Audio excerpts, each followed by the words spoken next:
Hi, just a quickie on something that popped up in my tenant today, again around Copilot, surprise, surprise, and that is that we now have personalization options at general availability. That means inside your M365 Copilot, you can go up into the three dots menu, into settings, and then we have these two options for personalization.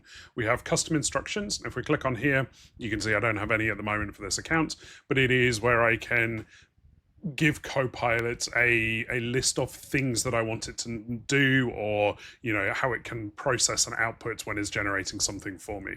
This is particularly handy if you want it to mimic a particular style, or you always find yourself appending certain instructions to any prompts that you put in. These custom instructions here go alongside whatever prompt you have for Copilot to provide the output.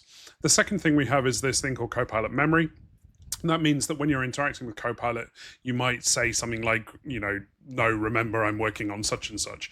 And you'll see a little icon in the UI. It will mean that it's added that into its memory. Here you can come and delete, remove, or see the things that Copilot is remembering about you. Those nuggets of information, if you like, work alongside the personal instructions and whatever prompt you've given Copilot to inform the output that it is going to give you. So a neat little example here that I used in my work tenant is, I said, I want some help creating some custom instructions to help the output match my style when I ask you to generate some content. Please look back through my sent emails, my sent Teams messages, and my interactions with Copilot to give me suggestions for what I can include in the custom prompt. It took its time, apparently. It thanked me for my patience. I don't remember it taking it that long. But it came back and said, your tone tends to be friendly, conversational. You use light humor, informal sign-offs, structure, formatting, etc., etc. So quite a nice little list of things that it pulled out from my style of writing. And I asked it to turn that into a format that I can then use for custom instructions.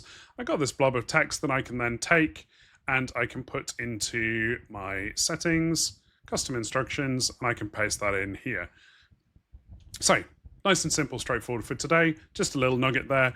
One thing that I'm working on figuring out is where Copilot actually stores those custom instructions. There's going to be two possibilities. One is a hidden folder in your mailbox. The other is part of SharePoint embedded, where loop notebooks and all those kinds of fun stuff gets kept. If anybody knows, let me know. I'm interested to find out. Otherwise, I will report back as and when I know. Anyway, that's it for now. Catch you later. Bye-bye.